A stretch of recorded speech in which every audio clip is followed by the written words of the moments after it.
નમસ્કાર દર્શક મિત્રો, કરુણા ટોક્સમાં આપનું સ્વાગત છે. વંદે ગો માતરમ. દોસ્તો, આપણે જ્યારે બીમાર પડીએ એટલે કે આપણું સ્વાસ્થ્ય બગડે ત્યારે જુદી જુદી સારવારની જે આપણે ત્યાં પદ્ધતિઓ હોય છે, તો મૂળભૂત આપણી ભારતીય પદ્ધતિ છે એ આયુર્વેદિક સારવારની હોય છે. પછી ધીમે ધીમે શોધો થઈને અત્યારે એલોપેથી છે, પછી એમાં ધીમે ધીમે નવી નવી શોધો આવી, હોમિયોપેથી આવી, નેચરોપેથી એ પણ એક બહુ આપણી આયુર્વેદને મળતી આવે એવી અને કુદરતી જીવનશૈલી જીવવાની પદ્ધતિ છે નેચરોપેથી.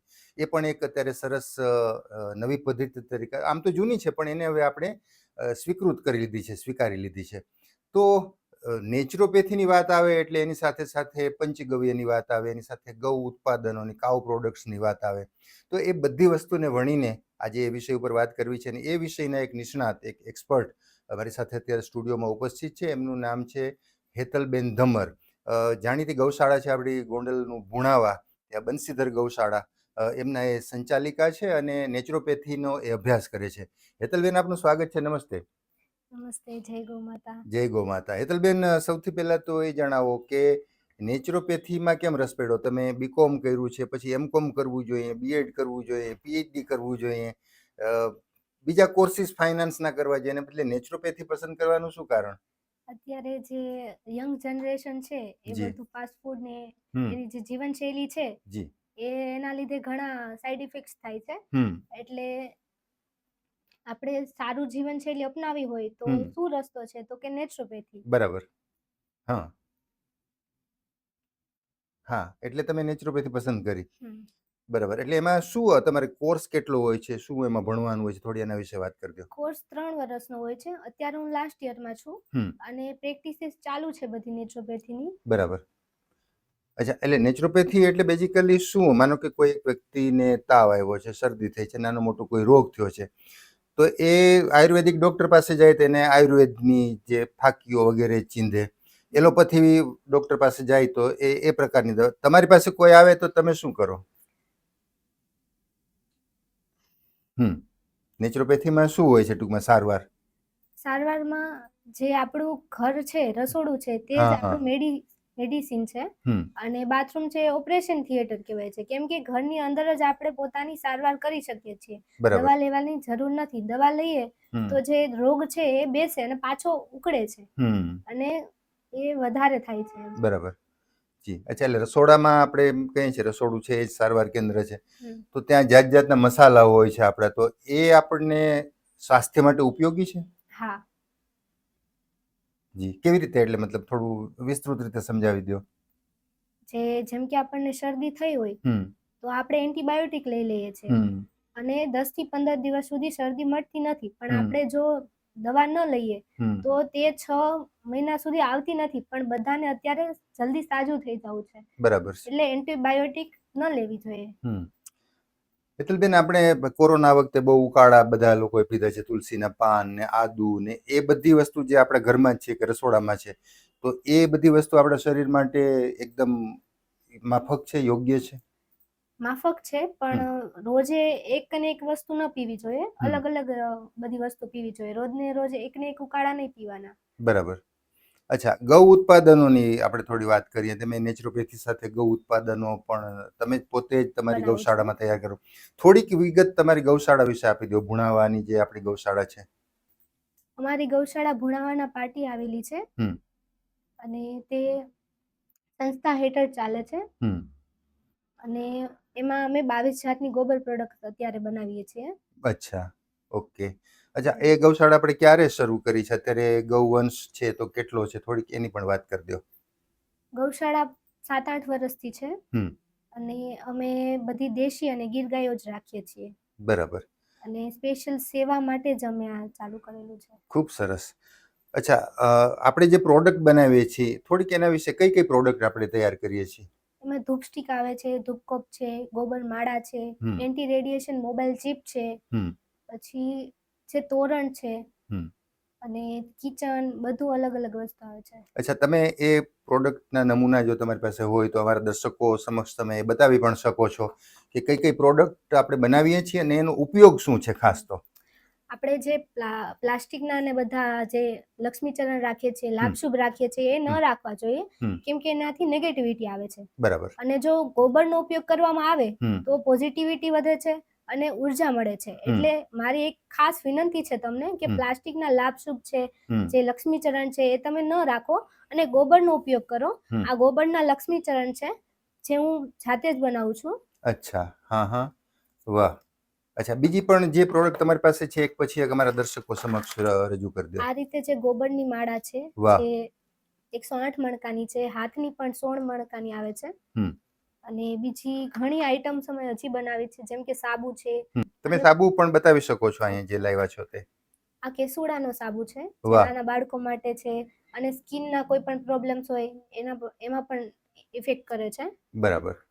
અને સાથે સાથે લીમડાનો સાબુ છે, આ રીતે જેને ધાધર હોય, સ્કિનનો કોઈ પ્રોબ્લેમ હોય એના માટે. બરાબર. અને ફેસ માટે ગોબર ભસ્મમાંથી સ્પેશિયલ બનાવેલો સાબુ છે. અચ્છા, વાહ. જેને પિગમેન્ટેશન હોય, ખીલ હોય, ખીલના ડાઘ હોય, કાળા કુંડાળા હોય એના માટે. બરાબર. તમે આ બધું વાપરો અને વસ્તુ સારી છે, નેચરલ આવશે. જી. અચ્છા, બીજી પણ પ્રોડક્ટ તમારી પાસે છે, આ પેલા વાળો છે, હા, એ શું છે જરા સમજાવી દો. જે પહેલાના જમાનામાં ફ્રીજ નહોતા, ત્યારે પાણી આનાથી ચોખ્ખું અને ઠંડુ કરતા. બરાબર છે. એટલે આ જે વાળો છે એ નાનું એક કોટનનું કપડું લઈ અને એની પોટલી વાળી અને આ 4-5 તાંતણામાં નાખી અને 4 થી 5 દિવસ ચાલે. એનાથી શું ફાયદો થશે? જેમ કે શરીરની ગરમી હોય, પછી પાણી ચોખ્ખું થાય, ઠંડુ થાય અને સુગંધી થાય. આ નાવા માટે વપરાય છે, જેને અળાઈ હોય, શરીરની ગરમી હોય એના માટે. અને આ પીવા માટે છે. સાબુની જેમ એનો ઉપયોગ કરવાનો છે. આ જે ઘસવા માટે, નાવા માટે છે અને આ પીવા માટે માટલામાં નાખવાનો છે. બરાબર છે. અને આ ખસના મૂળ કહેવાય છે. બરાબર. અચ્છા, અન્ય પ્રોડક્ટમાં પણ તમારી પાસે ઘણું બધું છે. હા, અન્ય તો જે કંડા છે, આપણે જે ઘરમાં ધૂપ ને પૂજા હવન કરતા હોય તો ખાલી ઘી સાથે હવન કરીએ તો ઓક્સિજન લેવલ વધે છે, સારી ઉર્જા મળે છે અને ગાયના ગોબરમાં લક્ષ્મીજીનો વાસ હોય છે. એટલે તમે ગોબર પ્રોડક્ટ અપનાવો. એક મારો નાનકડો પ્રયાસ છે કે તમે આ તરફ વળો. બરાબર છે. બિલકુલ, તમારી વાત સાંભળીને જે દર્શકો અત્યારે લાઈવ જોઈ રહ્યા છે એ ચોક્કસપણે હવે આ પ્રોડક્ટ બાજુ વળશે. અચ્છા, બીજી પણ તમારી પાસે જે પ્રોડક્ટ છે એ તમે બતાવી શકો છો. હા, એ શું છે?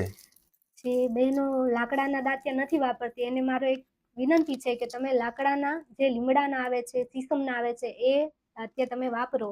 જી. એટલે પ્લાસ્ટિક માંથી મુક્તિ મેળવવાની વાત છે. ભારત અભિયાનનો એક પ્રયાસ છે અને તમે તેના તરફ વળો એમ.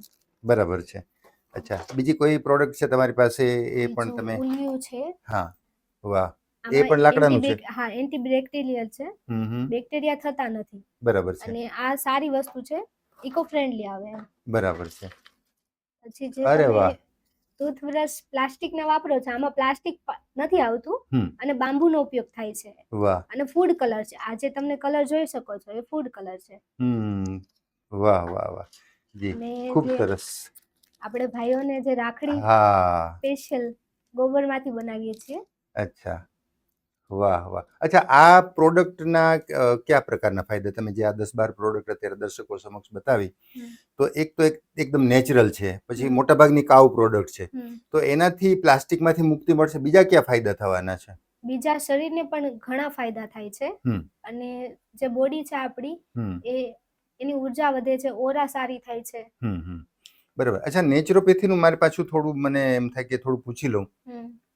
મોટે ભાગે અત્યારે છોકરાઓને એટલે યુવા વર્ગને બહુ આદત છે સવારમાં ઉઠીને બ્રેડ બટર ખાવાના છે, બપોરે એવું બધું જમવાનું, પછી બપોર પછી પાછા વડાપાઉં ખાવાના, મોડી રાત્રે બજારમાંથી મગાવેલું ખાવાનું. મૂળભૂત રીતે નેચરોપેથી શું કહે છે? એક માણસની લાઈફસ્ટાઈલ, એક દિવસ નેચરોપેથી પ્રમાણે શું ખાવું જોઈએ, કેવી રીતે રહેવું જોઈએ? નેચરોપેથી પ્રમાણે તો જે આપણે ટૂથપેસ્ટ વાપરીએ છીએ, કોલગેટ કે એમાં એસિલેસ આવે છે. એ બહુ નુકસાનકારક છે. કેન્સર થઈ શકે છે, ઘણા બીજા રોગ થઈ શકે છે. એની અથવામાં આપણે શું વાપરી શકીએ? તો કે દાંતણ છે, દંતમંજન છે. અમે દંતમંજન બનાવીએ છીએ. બરાબર. કાલા દંતમંજન અને લાલ દંતમંજન. બરાબર. તમે શરૂઆત જ કેમિકલ યુક્ત પ્રોડક્ટ થી કરો છો, એ તમે સવારમાં. બરાબર છે. કોલગેટ વાપરો છો, એ કોલગેટ વાપરવાનું બંધ કરો એમ. એટલે કોઈ એક પ્રોડક્ટ નહીં, પણ ટૂંકમાં જે રાસાયણિક પ્રક્રિયાથી બનતી કોઈ પણ પેસ્ટ, એ તમે ન વાપરો. અચ્છા, પછી બપોરનું એટલે સવારનો નાસ્તો મોટે ભાગે સવારનો અત્યારે નાસ્તો. લોકો બ્રેડ મેંદાનું ખાતા હોય છે. ના, એની જગ્યાએ તમે ફ્રૂટ્સ ખાઈ શકો છો. બરાબર. પછી બપોરના ભોજનમાં બપોરમાં તમે કઠોળ અને કાચું સલાડ, હમ 20% કાચું, હમ નહીં 20% પાકેલું છે, હમ અને બીજું તમે કાચું ખાઈ શકો છો. અને રાત્રે હળવું ભોજન લેવાનું. બરાબર. લોકોને ટેવ છે મોડે સુધી જાગવાની, લોકો 12-1 વાગ્યા સુધી, રાજકોટ જેવા શહેરમાં તો એક તો સાવ સામાન્ય વાત છે, અને પછી મોડા ઉઠવું એટલે મોડું સૂવું ને મોડું ઉઠવું. મૂળભૂત આપણી પરંપરા વહેલા સૂઈને વહેલા ઉઠવાની છે. હા. નેચરોપેથી પણ આમાં માને છે. હા, માને છે. અને તમે તમારી જીવનશૈલી સુધારશો તો તમે સ્વસ્થ જ રહેશો. બરાબર છે. અને રાત્રિને 12 વાગે તમે જો ભોજન કરશો તો તમારું પેટ બગડવાનું જ છે, સ્વાસ્થ્ય ખરાબ થવાનું જ છે. બરાબર છે. એટલે જીવનશૈલી સુધારવાની જરૂર છે આપણે. અચ્છા, આપણે ત્યાં એટલા બધા શાકભાજી હોય છે, એટલા બધા કઠોળ હોય છે, એટલા બધા મિલેટ્સ હોય છે. અત્યારે તો હા. મિલેટ્સનો જમાનો છે. તો એની સાથે ફ્રૂટ કેટલા બધા હોય છે. એ બધું છોડીને આપણે રાસાયણિક ખોરાક તરફ વળ્યા છીએ, પંજાબી, ચાઇનીઝ વગેરે વગેરે વગેરે. તો એનાથી પણ આપણા શરીરને નુકસાન થયું છે, અથવા તો હવે એમાંથી બચવા માટે આપણી મૂળભૂત જે ખોરાકની જીવનશૈલી છે એ પ્રમાણે પાછું જવાની જરૂર છે હવે? હા, જરૂર છે. અને ગાય આધારિત પ્રોડક્ટ અપનાવો, ગાય આધારિત ખેતીથી ઉત્પાદન થયેલા શાકભાજી ખાઓ, અને તમે કેમિકલ યુક્ત બધું ટાળો. બરાબર છે. એક એવી પણ ફરિયાદ ઘણીવાર આવતી હોય છે કે કાવ પ્રોડક્ટ છે એ મળતી નથી, ઓછી જગ્યાએ મળે છે. માનો કે આ સાબુ મારે લેવો છે, તો મારે ક્યાંથી મળે એવા પ્રશ્નો હોય છે. મારે બાજુમાં જ દુકાન છે, હું જ્યાં રહું છું ત્યાં તો પહેલા જ સાબુ મળે છે કેમિકલ વાળા. આ સાબુ મને નથી મળતો, આ પ્રોડક્ટ નથી મળતી. તો એને માટે હવે આપણે શું કરવાની જરૂર છે? એની ડિમાન્ડ તો છે, પણ સપ્લાય ઓછો છે, અથવા તો મારે જ્યાં જોઈએ છે ત્યાં મને નથી મળતું. અને બીજું કે બાજુમાં મળતી નથી અને મોંઘી છે. આનું સોલ્યુશન શું તમારી દ્રષ્ટિએ? આનું સોલ્યુશન તો એ છે કે તમે જાતે પણ આ પ્રોડક્ટ બનાવી શકો છો. અચ્છા. અને રાજકોટમાં હું પણ તમને પહોંચાડી શકું છું, અને રાજકોટની બહાર પણ તમને મળી શકે. બરાબર. અચ્છા, તમારું કોઈ સંપર્ક સૂત્ર, તમારી ગૌશાળા, આ પ્રોડક્ટનું નામ, અથવા તો આપણું કોઈ એડ્રેસ હોય તો એ પણ તમે અહીંથી રજૂઆત કરી શકો છો, જેને કારણે લોકો તમારો સંપર્ક કરી શકે. હું રાજકોટમાં દર રવિવારે ખેડૂત હાટ ભરાય છે ત્યાં લોક વિજ્ઞાન કેન્દ્રમાં, રેસકોર્સમાં. હા, નું આખું એડ્રેસ છે જિલ્લા પંચાયત ચોક, આર્ટ ગેલેરીની સામે લોક વિજ્ઞાન કેન્દ્ર.